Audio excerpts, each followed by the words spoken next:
the Diary of a CTO podcast. Sharing the secrets of successful CTOs. Brought to you by TrueNorth, the home of technology recruitment. Hosted by Guy Bevington. Cool. So welcome back to the Diary of a CTO podcast, where I'm joined by my guest for this week and dear friend, Jim Beattie, who is the CTO of Transreport. Jim, how the devil are you? Hello, Guy. I'm great. Thank you very much. Really happy we could make this happen.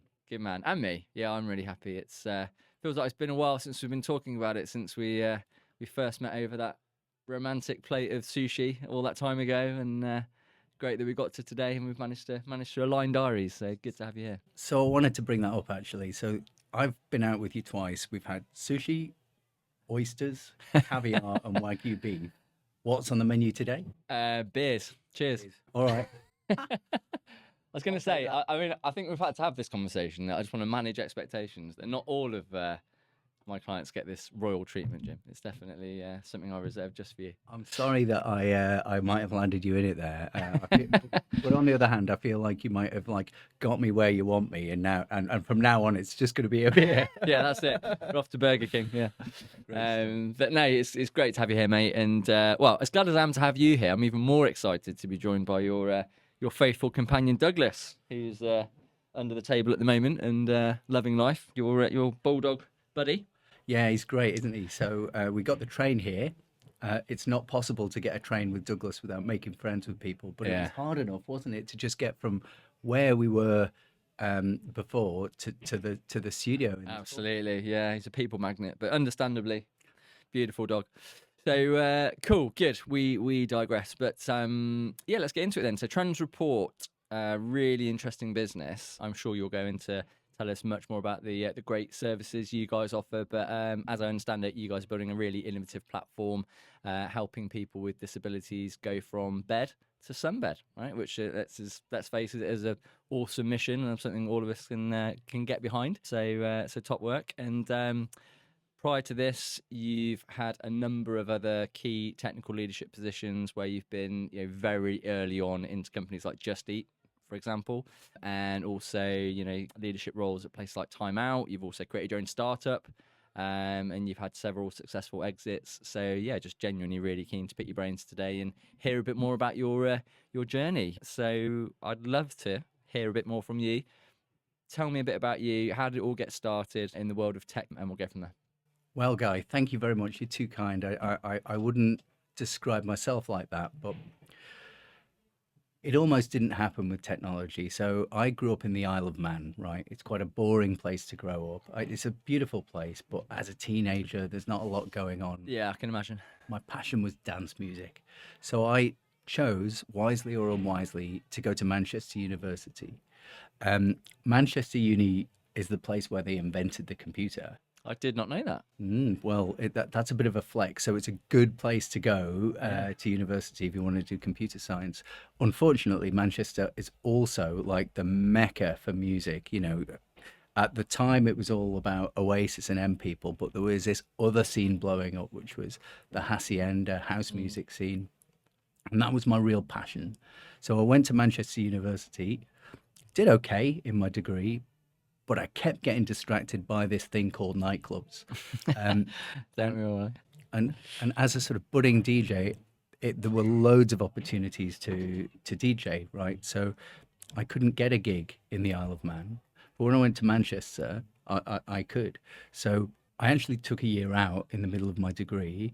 The reason being, it was just getting too much. I was working most nights of the week. I was earning good money, and I was having the time of my life. Doing two things, doing student nights, but also I spent a lot of time doing sort of house club nights. And in fact, at the time that I finished university, we were residents in the world's #1 club, amongst other things. So it was quite a difficult decision, having graduated, to, do I not just want to do this for the rest of my life? But I talked to my brothers. They had a lot of influence over me then. What do I want to be when I'm 40? I'm nearly 46 now, Guy. And I think it was... You don't look it, mate. Thank you. That's very kind. I felt like, it probably wouldn't be the long-term career to be a DJ. So I took a relatively boring graduate job. It doesn't get any more boring than this. Legacy technology at Liverpool for an insurance company. So I was I an think you're right, it's probably IT up there. graduate trainee. I didn't completely stop DJing, but I didn't want it to be, the full focus. I felt like I needed a kind of a stable career. Yeah.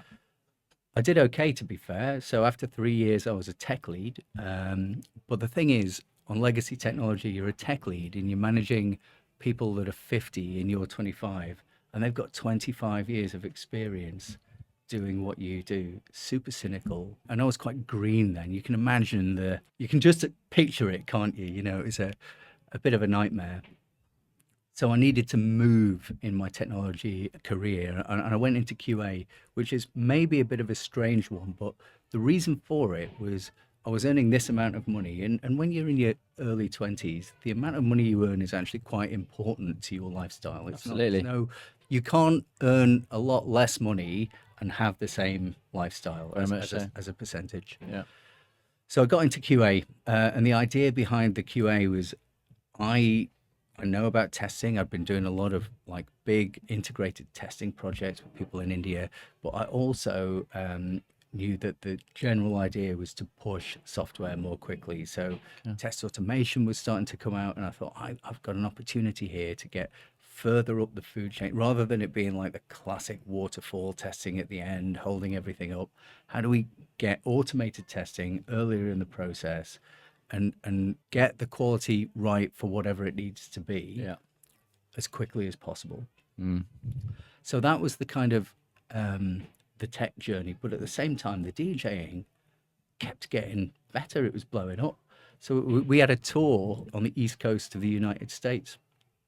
We played at this club, which is the club, it was called Avalon, and it's where Cameron Diaz met Justin Timberlake. I'm not sure if it was that Avalon, but Wow. that chain, and it was all going so well. We would finish work sometimes, or I would finish work, and someone would say, Jim, what are you doing outside the office with a record bag? And I'd be like, I'm just getting a flight to Paris. I've got a gig in Pigalle in the like the red light district of Paris, and I'd like take a day off the next day, obviously, and then be back in the office. And Jet set lifestyle of QA, eh? Of a test engineer, exactly. So so it's a really difficult decision, right? So on the one hand, I'm feeling like a rock star, and I'm having the time of my life, and on the other hand, I'm doing things that even within engineering people think are boring, and it was getting like more and more time was passing, and it feels like when you're on a boat and you've got one foot on the boat and the other foot on dry land, and they're sort of deviating like this, and you know that you're going to have to pick your horse, otherwise you're going to end up wet. So in the end, I decided that I would go with tech because it's a better long-term decision, possibly the most difficult decision of my life. I'm not going to lie. Part of me was hoping you were going to root for the DJ side, but I can see it was the right choice. I wouldn't be on this podcast if I. Well, debatable, I'll be talking to Pete Tong. But what happened shortly afterwards is my wife got pregnant, and so the status quo that we had, we earned similar amounts of money. So she stopped working, and she didn't really want to go back to work when my son Jacob was born. So I had to figure out a way to support the family, and I went contracting. So immediately after giving up on being a DJ, I end up as a senior software tester, contract in brackets, living in the Slough Travel Lodge next to the roundabout. So I was halfway between Alan Partridge and David Brent. I had a spreadsheet, mate, and the spreadsheet was like, well, these are all of the takeaways in the area. So if I go to McDonald's, I'll have a large Big Mac meal with a Coke Zero. These are the calories. This is the cost. That was my life for a whole year. Wow. And I would leave at about 3 a.m. on a Monday morning, and I'd get home at about midnight on a Friday. And I spent quite a lot of that year really thinking about like, what am I doing with my life? And it's hard to know when you're in your teens and your 20s, but I was rapidly approaching my 30s, and that's when it was time to make the move. So I decided to take a permanent job, move to London. I had a few options on the table, and I picked a company that I'd never heard of that my brother called a menu database called Just Eat. I think I've heard of him. Yeah. Yeah, it'll never catch on. That's what my brother said. What did he know, eh? What a journey. I think spending any amount of time in a Slough travel lodge will probably get you to reevaluate some life decisions, won't I knew every single staff member by name. it? You really were like Alan Partridge. It have a really big was plate? like that. Yeah, and the what Got a was big it plate, called? Jim. Yeah. The claws. Yeah, stay out of that drawer. Exactly. Yeah, brilliant. Awesome. Talk us through them. I mean, clearly, like, just you must have been on an incredible journey just within that role alone. What would you say within that time? What were some of the key takeaways that you felt kind of helped shape you as a technology leader? And, indeed, what do you now feel are some of the most valuable qualities of a technology leader? Great. Before I answer that, let me frame the Just Eat journey just so that the context is clear for everybody. So during my interview, the CTO, a guy called Carlos, was interviewing me in a beat-up old office in Edgware. 10 minutes into the interview, they did their very first ever TV advert. Back then, Just Eat was focused on like League of Legends players. There were like a few gamers that used to use it. Nobody had really heard of Just Eat, and it was just the people that never wanted to leave their house and just play computer games, really, that were using Just Eat. First TV advert knocked the website over. So I'm only 10 minutes in. Carlos gets a phone call, looks horrified, and says, "Sorry, I'm going to have to go. I'll call you." It must have been a good 10 minutes because he offered me the job. But Just Eat at that time was really tiny, and I remember being really proud the first time one of my friends actually said, "Oh, I've heard of Just Eat. I've actually used it." Wasn't a gamer, but so that's where it started. And I remember the first day where we did 1,000 orders in a day. It was a really special day for all of us. We were all high-fiving. I bet. Fast forward to the end, I remember our first 1,000 order minute and our first 2,000 order minute. Wow. And I dread to think what kind of order numbers are like these We're up days. to today, yeah. So that's the sort of scale side of it. In terms of valuation, it was worth about 150 million, and it was worth, when I left, 2.6 billion. It IPO'd at 1.6. Wow. And I was hired to set up a team of 3 QA engineers. I ended up with this like international 100-person team of product design engineers. So it was a wild journey, and one that I absolutely didn't expect to go on. So you asked me about leadership. What are the qualities of a leader? And I think, look, my boss was a guy called Carlos, and he did a fantastic job of taking Just Eat from Series A way beyond. But above him, there were actually 2 CEOs. And I think one of the first things I'd say is, good leaders are everywhere. But to really be a success, you need to be part of a great company. And so as a CEO, I think you have a responsibility to like point the entire company, not just engineering, not just products, not just ops, not just sales, all in the same direction, and really motivate them. And I think that the key ingredients that I was on a LinkedIn thread the other day, and we were talking about the culture at Just Eat, but the key ingredient is culture. The last CEO, a guy called David, used to say, "Culture eats strategy for breakfast." Yeah. Yeah. So culture is important, and being very clear about what it is that the business is trying to do. And then I think as a tech CTO, really the things are, you need to understand what technology needs to do in order to deliver the growth that the business is expecting.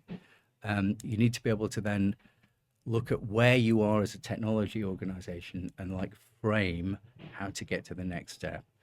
Frame it in a clear way, frame it in a way that allows people to sort of buy into it and get excited about it. Yeah. The last thing is to sort of give people a bit of freedom to contribute to that. Yeah. And really help make it happen. That's what I bought into, and I think that's what went so well for Just Eat. Yeah. I think it's a great answer. And it's amazing, isn't it, how often you talk about, I guess the question I asked you is what makes a great tech leader, but in many ways, that's just great leadership all around, isn't it? I think, vision, clarity of communication, that's what really gets people excited, bought in. I think it's a really great point. Well, so on that, so when I was looking for my current job, I talked to lots of people about lots of different jobs, and they were all CTO jobs. What is a CTO? What is a good technology leader? It really depends on the context. When you're hiring for anyone, you have some problems that you're trying to solve, and some people, to tell you the sort of the breadth of it, there was one company that really wanted a Salesforce CTO. One person wanted what I would deem an architect. One person wanted a CTPO, and one person wanted a CTO. So, as I would describe it, and that would be somebody who is sort of aligning the business vision with the technical vision, and trying to push the engineering team and scale it and get right after the opportunity. So, Yeah. what a CTO is in general, I think is unclear, or maybe not unclear, but I think it varies depending on the context. Hugely subjective, isn't it? Depending on where the business is, I guess, the maturity they're on, as well, the journey they're on. Yeah, totally agree. I read a really good article on LinkedIn a while ago. Actually, I'll try and reference it, and we released the episode, but it was written by a very higher up in Spotify, and he was talking about his journey of he was a head of engineering and then a CTO, and actually really kind of put quite clear boundaries between what he thought were the two differences. And whilst there's obviously a lot of similarity and overlap, the kind of big takeaway that I took from it was the CTO is a very forward-facing role, very forward-thinking role in terms of where's the business going? Are we on the right trajectory? I like to say, are we aligning with the wider business? And that's one of the things that I took from it versus, maybe more pure hands-on leadership, which is maybe looking back at the processes and all that kind of thing. Well, if you look at my last 3 jobs, they've all had the same title, and they've all been completely different. and I would say that depending on the stage of the company, you might be right to say that a CTO is a hands-on person. Certainly in a startup, I would say I wasn't able to be hands-on enough to make it work, but potentially in a startup, what you really need is like a lead or a founding engineer more than you need a CTO. Yeah. And I'm not sure I would do another startup again, because I don't think that I was able to contribute the value that I can contribute in a Series A or B. Equally, I think if you're doing a digital transformation, probably you need somebody that is at least 25% politician. There is always going to be politics in work. You want to avoid it as much as possible, but digital transformations, especially international ones, you do need to be able to sort of walk the line and balance lots of different things and get what you want. So Yeah. I think any person's view of a CTO that has been in sort of one company will always be sort of flavored by the company that they were in. And I do think it's a super broad church, or CTOs. Absolutely.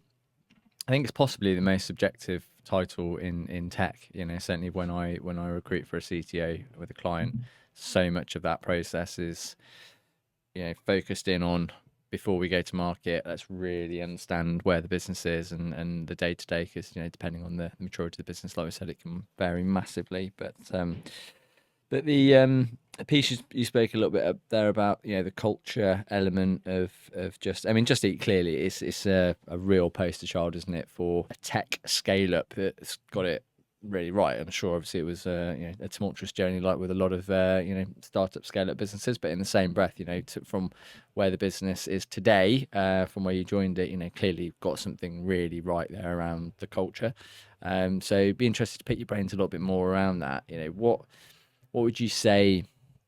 How do you go about that in terms of, as a leader, fostering a culture that allows scale? You got from three QAs to a team of 100 globally. How do you feel you manage that? Well, the first thing I'd say is the CEO actually said Just Eat was a 10-year overnight success. So on the outside, when everybody's heard of Just Eat and they're the heroes, that's true. But the hard yards are put in at the start, and it sort of grows and grows over time. So to talk about culture, maybe we'll start with, right, so you're a person, right? You're managing people.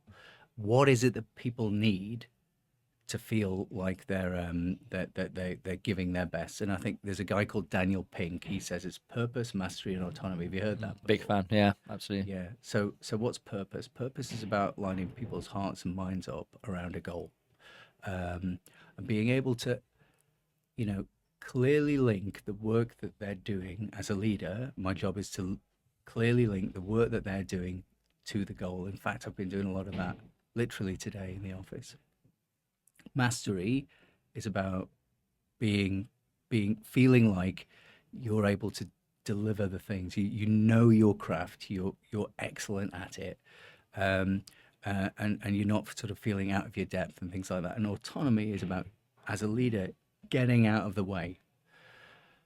Yeah. But if you think about that for a second, can you really get out of the way, and when can you get out of the way? So where I am at the moment, I cannot get out of the way.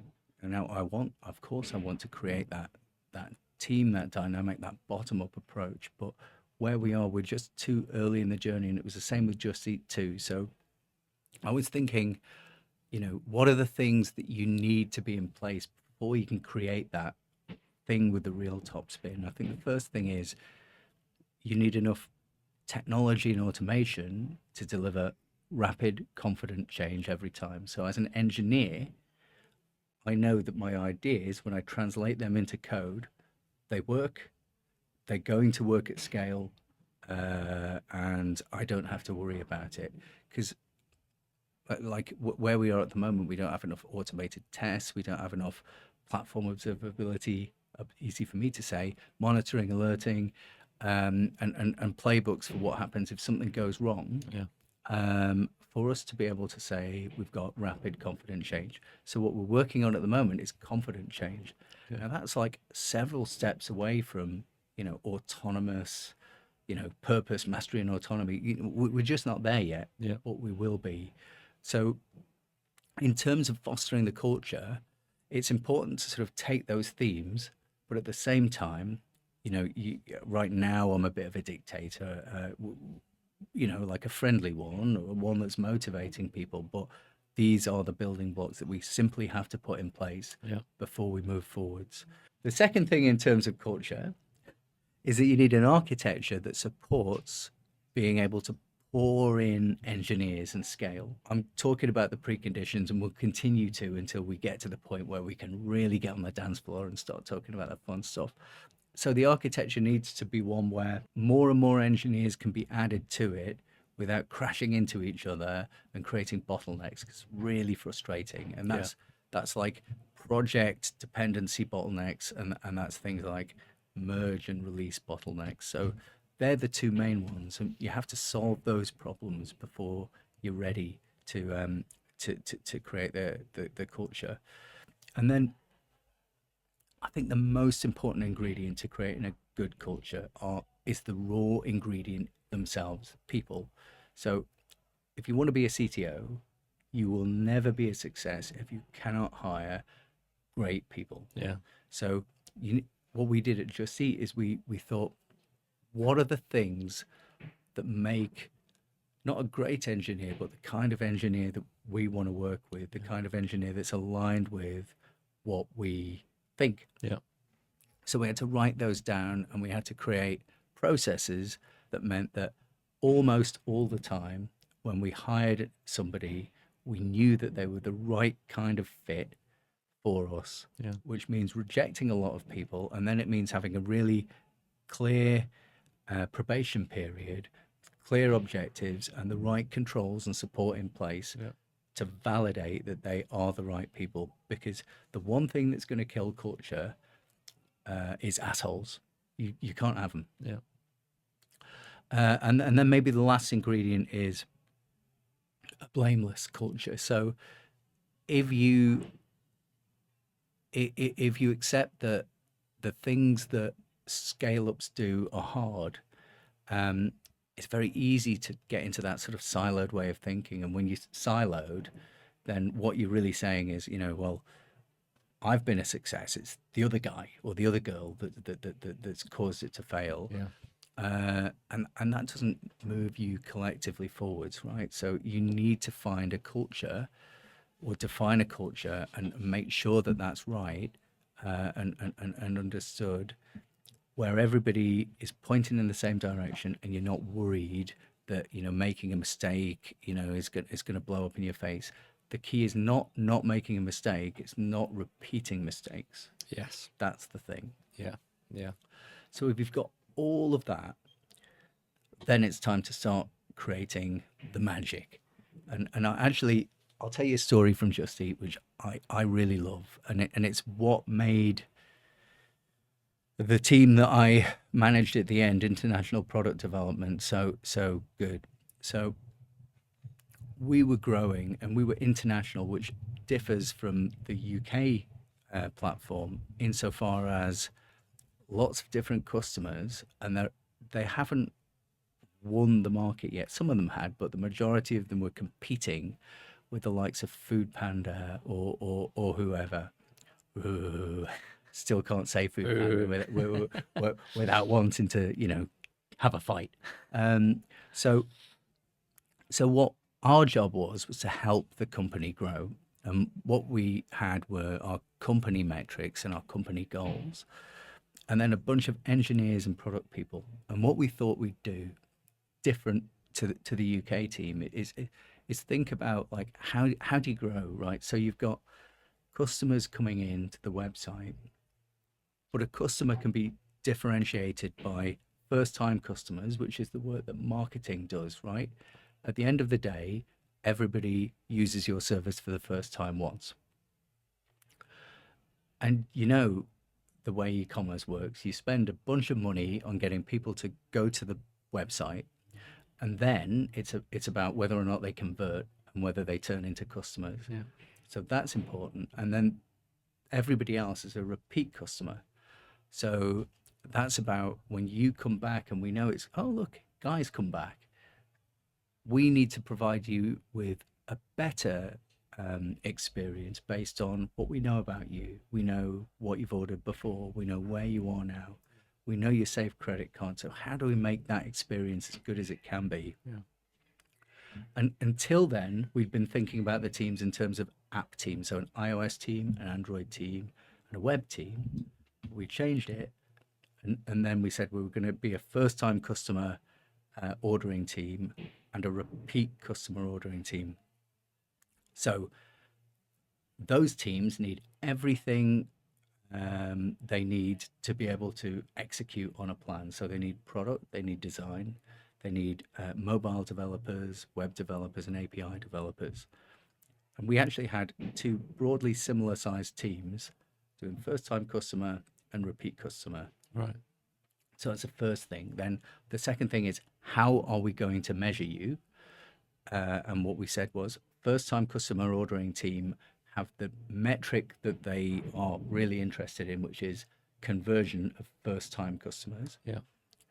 And the thing that we don't want to influence is the cost per acquisition. So Okay. you can't just drive that up and double the cost per acquisition. Yeah. That's how much it costs to get somebody to the website. And then you've got repeat customers, and that's about the frequency of ordering that people have, and the lifetime value of the customer. So if we start there and we say, team, it's up to you, go for it. Then the next thing is, do you expect that they can just do it straight off the bat because they've never had to do this before? No. So then you have to help them, and that's about workshops. It's about, okay, look at all of the areas of the product roadmap. What are we going to do first, team? Because all of a sudden, for the first time, an engineer is not receiving a Jira or a Trello card or whatever, that they're actually being able to contribute to what it is that we're doing. And a product manager is completely on the hook for a KPI, rather than probably before you had a manager telling them that there's this feature, I want you to go away and work this out. So what we did, let me give you one example, which I think is the perfect example and something I'm super proud of. So we looked at the Just Eat website, and the very first page on the Just Eat website was, I haven't got my phone with me, it was a hand holding an app, and it said, download the app now. And the reason it said that was because the marketing team knew that if you used the app, you were more likely to reorder. Yeah. But if you actually think about it through the lens of a first-time customer team, what you're actually doing is telling people, instead of ordering food, you need to go over there, download an app, and then follow the same process you would have followed here. So we said, does that make sense? No. What we're going to do about it is take the picture and replace it with like eating a pizza. And this was like the best picture of a family eating a pizza. I can see it now. Proper cheese pull moment. Yeah. And the wording was like order takeaway now, or order online today, or something like that. So we basically just told them to order takeaway and put a tempting picture on there. And Guy, that was the biggest single product change that Just Eat had ever made in its history up until that moment. It was like, I don't know how much you know about e-commerce, but it was sort of 6% higher conversion for first-time customers, which if you imagine, like, you know, you can just turn the marketing spend right up and grow significantly faster. And then we just kept applying that kind of thinking to it. And it doesn't take long before the team is able to just do it on their own. Yeah. And sorry, I know it's a very long answer, but then the fun starts, because your job is on a quarterly basis. You need to take how the business is doing, relate the team's contribution to the business success, and then point them at the next quarter and make sure that you recognize the stuff that people are doing. So, you know, pay is a hygiene factor, really. People want to be rewarded, but thank you or a pint is often what they want, a bit of recognition for the hard work that they do. So there isn't really any rocket science in building high-performing teams. What I will say is, at the end of Just Eat, all the graphs were going up and to the right, and we had the second most satisfied team in all of Just Eat globally. And I'd only been managing the team for, 2 years. So there's a tip. It worked for me. Nice. That is a great story on so many levels, and it's just amazing, isn't it, when you have those sort of watershed moments, light bulb moments, where I guess, just a change in a picture, right? It sometimes can be the exciting thing that kind of takes everybody to that next level. And I've long thought that, though. Pictures of food sells, doesn't it? Yeah.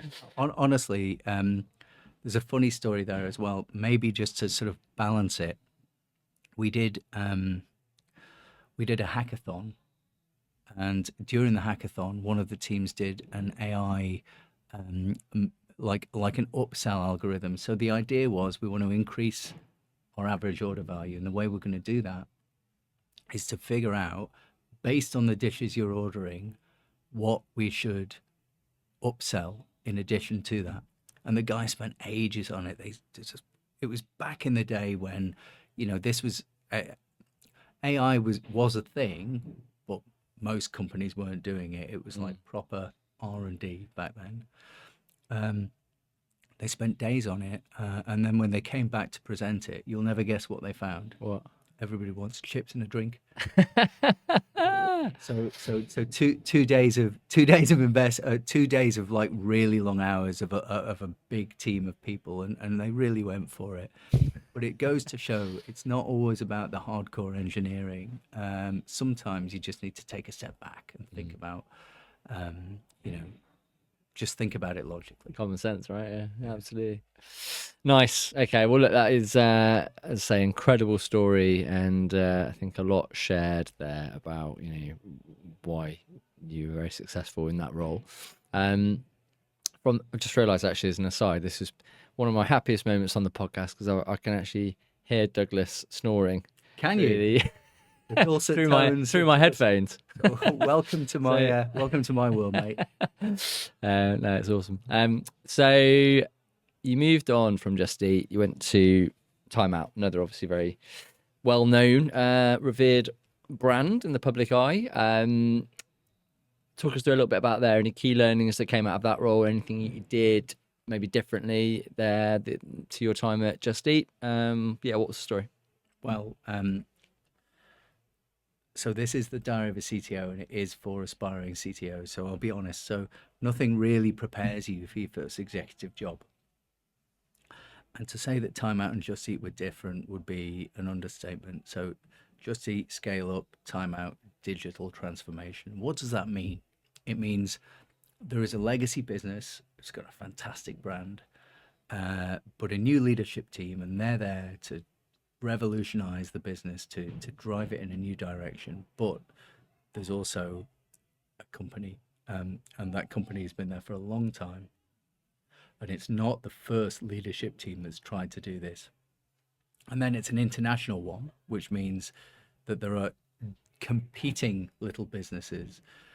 So it was a tough gig, if I'm honest with you. I enjoyed it. I'm still friends with a lot of the people from Time Out now.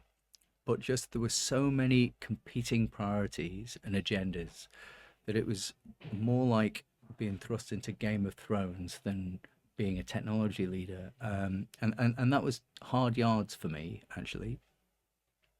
So what I would say in terms, if I had my time again, nobody really tells you how to start as a CTO. And what I'd say the most important things are that you figure out what you want to do in the first 90 days. I mean, everybody's heard of the 90-day plan, but nobody really said to me, we want a 90-day plan. Yeah. Figure it out in the first 90 days. Set your stall out. And that requires knowing what it is that the strategy is, what it is that drives the revenue, what's going wrong at the moment, and what the opportunity is. And you really need to be able to sell that at the exec level, Yes. at the engineering level, at the product level, everywhere across the business. The next thing that can get in the way is the people. So as a CTO, you have to have the right raw ingredients, as I said before, and that means people that buy into you, buy into the mission, and you should give people time and you should sell to them. But if they are not buying into the mission, especially in the critical roles, you need to move them out of the way. Yeah. You're not going to be a success.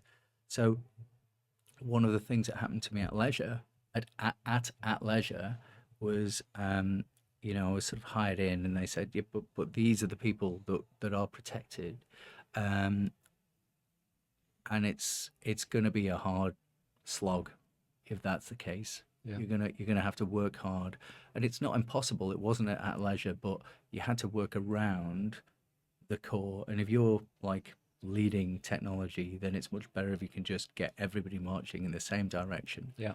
Over on the other side, these are people that have typically worked there for 10 years, got a really good understanding of the business, and they might have seen a previous leadership team fail, or see that it's that the things that we're doing aren't pushing you in the right direction through your eyes.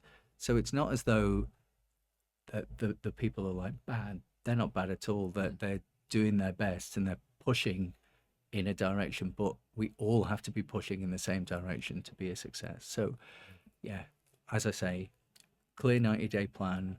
You need to have the authority to be able to make changes to make that happen, and then just go for it. Yeah. Nice. I think again, a really kind of sensible and holistic answer. And we spoke a little bit earlier about you talked about your time in a startup and that kind of, I suppose, maturity and realization of sometimes what your skill set is best for, and sometimes it's good just to be honest with the situation and kind of where your time and effort is best spent. I don't know if there's anything else you want to share on some of the key learnings that you took away from doing your own thing before moving on to a bit about your time at Transreport. Definitely. So I think a little bit like military service, everyone should set up their own business once. I think what you learn from setting up a business on every level, the most obvious one is, how a business works. And then there's all of the things that people do in a business and, what makes them successful or what makes them fail. And then there's how business models work.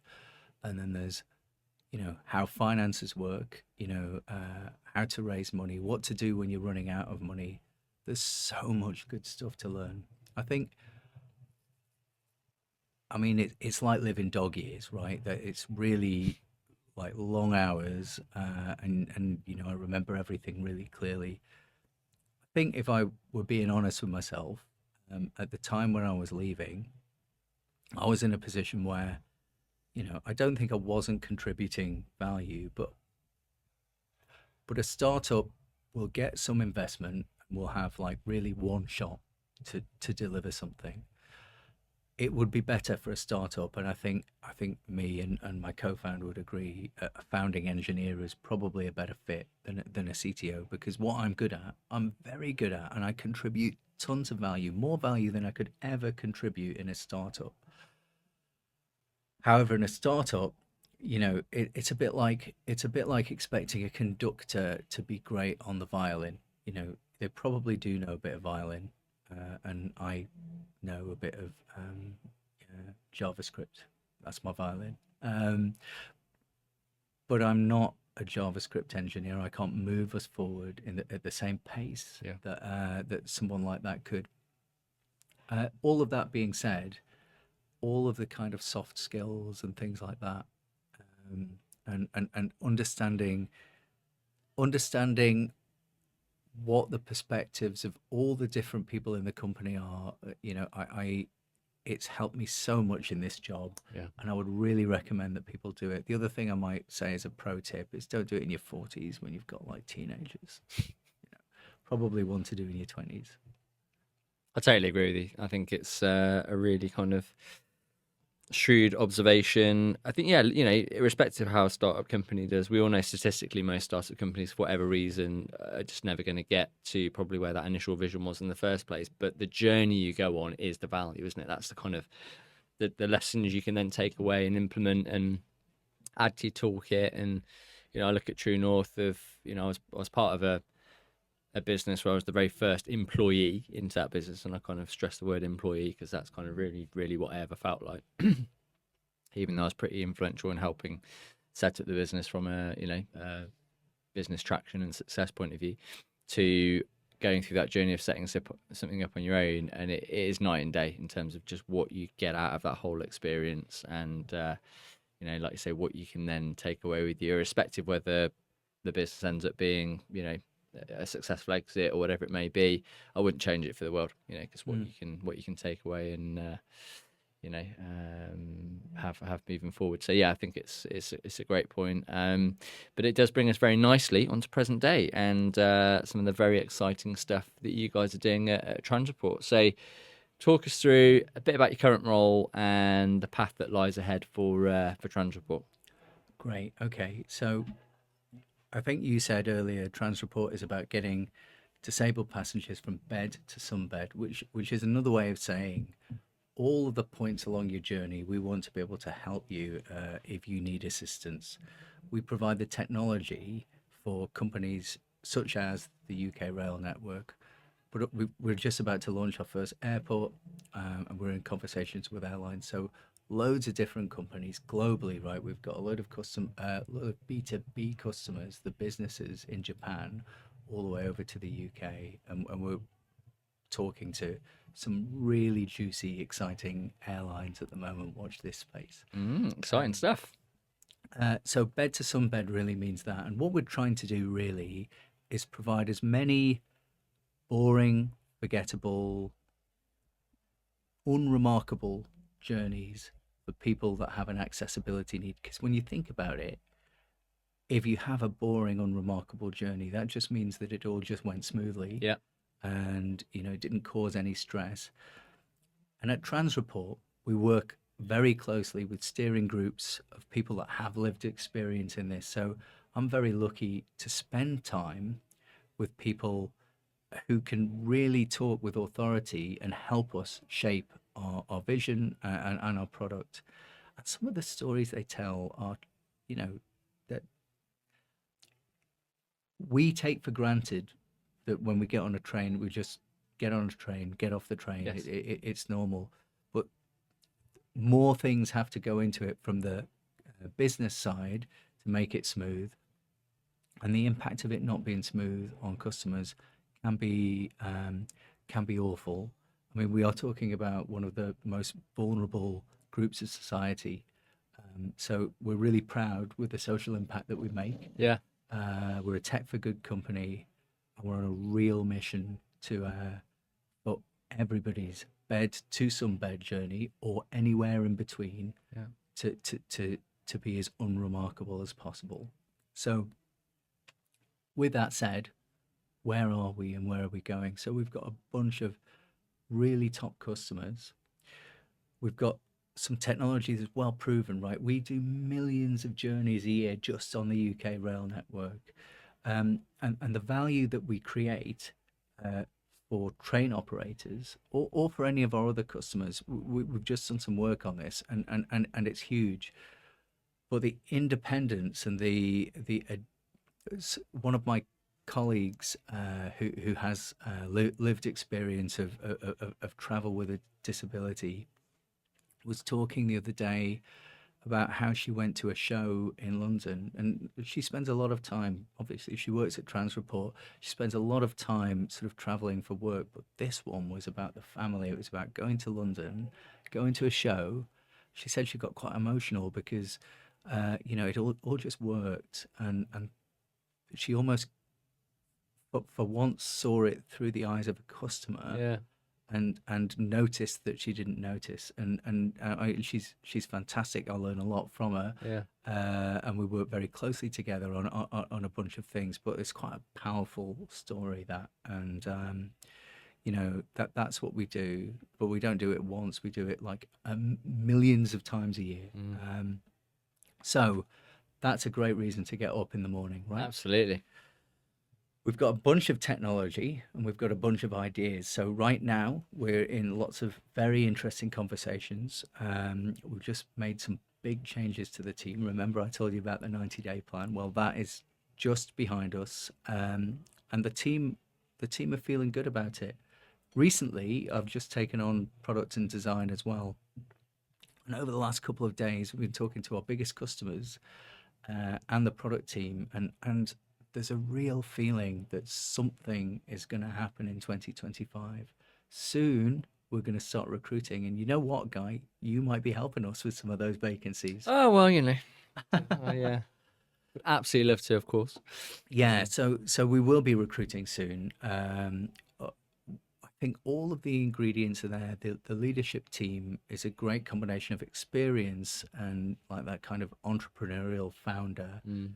There's a real sense of purpose. Yeah. I'm not trying to apply Daniel Pink to this. It just happens to be true. The main thing is that we have the ingredients and we have pretty much all of the bits of technology too. What I feel, without giving too much away, is to link back to DJing. We can take this technology and this product and we can slightly remix it so we've got the ingredients. If we just put them together in a slightly different way, I think something really special is going to happen in 2025. I've not felt so motivated about a job since the Just Eat days, which is like 8 years ago now. And I can feel that kind of thing happening that happens when it's just about to kick off. So yeah, I'm excited about this next year. And what I would say is, when we do start recruiting,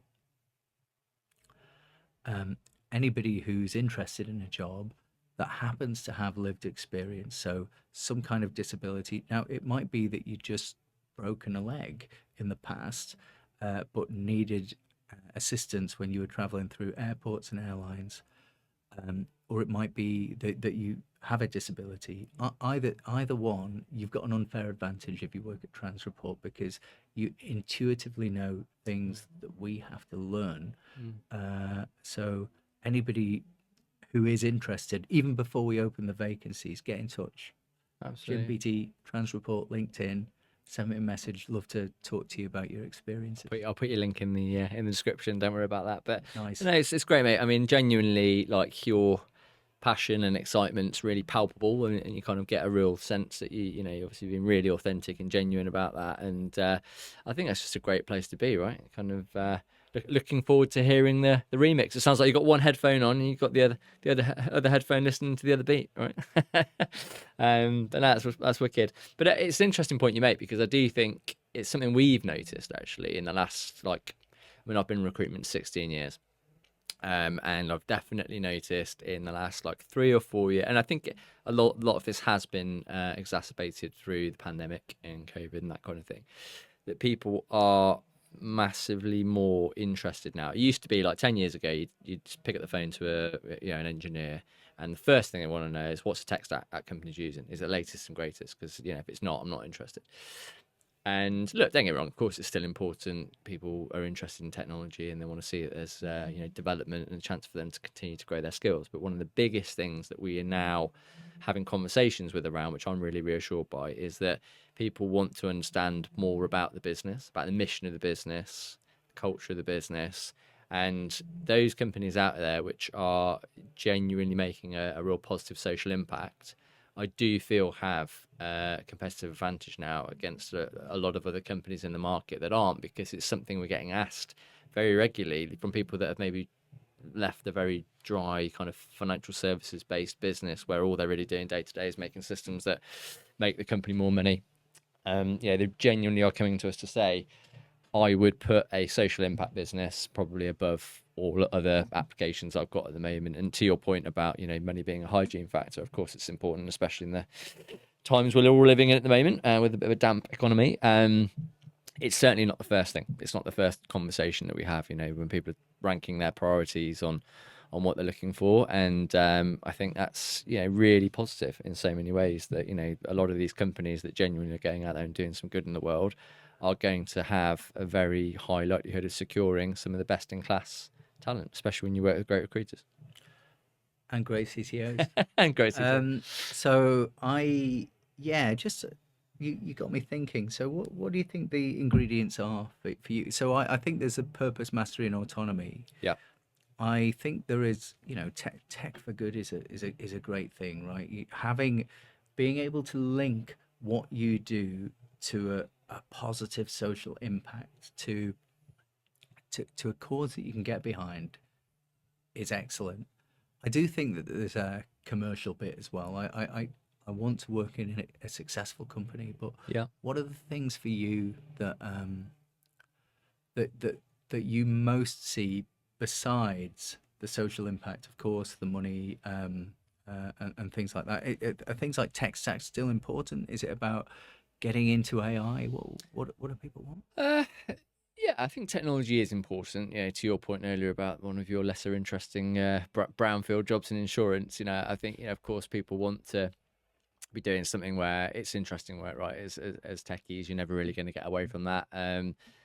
Maybe when you venture more into the product world, it's less about the tech, obviously, and it's more about the company culture and that kind of thing. But I think it's your point. It's like people want to actually get out of bed every day and feel like what they're doing is making, I know it sounds quite cheesy and cliche, but is actually making a difference.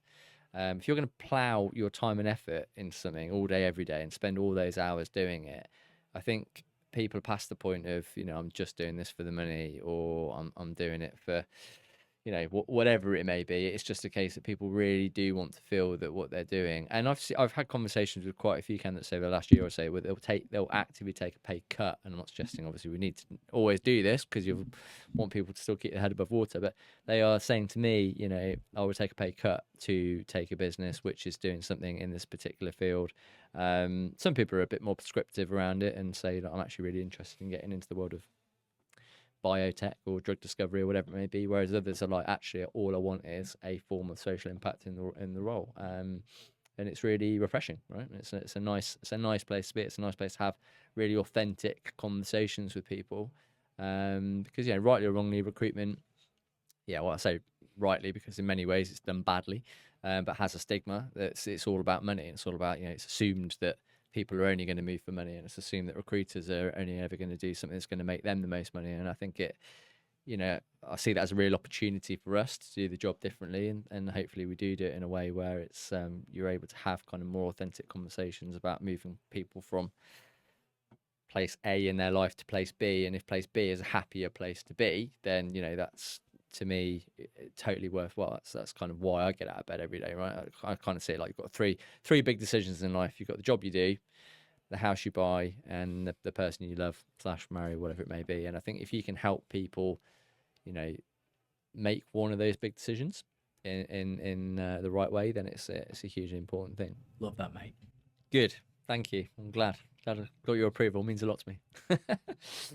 So, cool. Look, Jim, I always treasure our time together. And I think it's been a super interesting episode. But I always like to end every podcast, you may know by now, with the same question, if you care to indulge me, which is, what would you say has been your favourite piece of advice that you've ever received throughout your career, personal life, whatever it may be, that has stuck with you for the journey? Guy, do you know what? On the way into work this morning, I was thinking, how am I going to answer this question? Because I know he's going to ask it to me. And where I ended up was I couldn't decide between two. I'll give you two. So what I'm going to do is I'm going to put two boxes in front of you. No. We're going to make it more entertaining. Oh, okay. Come on. Here are two boxes. One on the left is a great bit of life advice, and the one on the right is for people who maybe suffer from imposter syndrome. So here they are. This is the one on the right. This is the imposter syndrome, and this is the one on the left. Wow, what? I mean, that's a big old decision. Or they kind of feel like they dovetail together. Nice bit of life advice about. I mean, I'm gonna have to go with the fact that I think imposter syndrome is something that I'm continually not amazed by, but almost reassured by, that the conversations I have with people at super senior level that still talk about imposter syndrome and that kind of thing. And I think it is something that we do need to talk about more. Yeah. And I think it's something that is inherent in everybody. And the more we talk about it, the more hopefully we can move forward with it. So I would like to hear your advice around box 2, is it? The one on the right. I'm just opening it. Right. Here it is. Ooh. So actually, this advice was given to me by a guy called Mike Rowe, who was the CFO at Just Eat for the same length of time that Carlos was, or all the time that I was there. And we were at a leadership offsite in Holborn, and what he said to me is, "Don't ever forget that everybody's just making it up." I love that advice, because that's the thing. If you're sort of growing into a new role. Thanks, Douglas. Douglas agrees. Yeah, he was actually shaking his head, but I think he agrees with you. So if you're moving into a new role, you think everybody's got it figured out. You kind of like, oh, and I'm not sure of myself, but they're not. They haven't. They are figuring it out as they go along. Yeah. The difference is they might have a bit more experience, and they might have found ways to present it differently. But I always keep that advice with me, and it's my favorite bit of advice to dish out to anybody who I think might be suffering from imposter syndrome.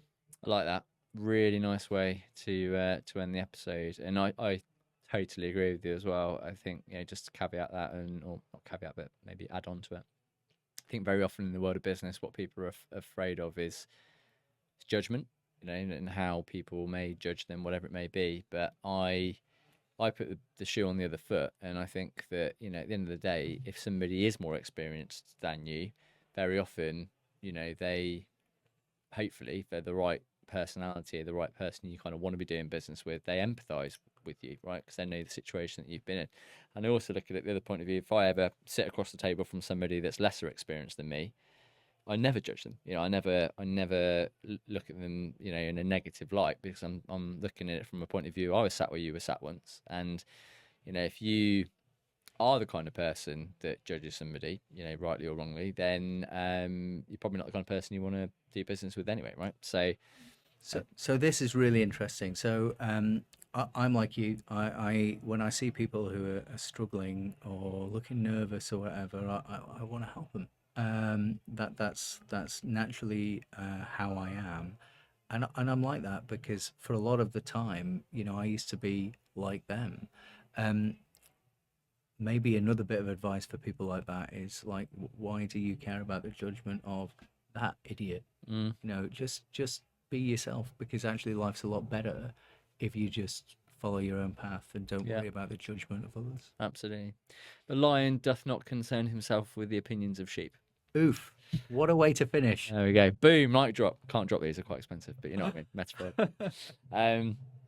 Cool. Jim, absolute pleasure as always. And, I genuinely wish you all the very best with your journey ahead at Transreport. I'm sure you guys will absolutely continue to smash it and go from strength to strength. But please do come back in, have another chat with us at some point soon. Love to hear more about your travels, and we'll speak again very soon. Thanks, mate. Really enjoyed it.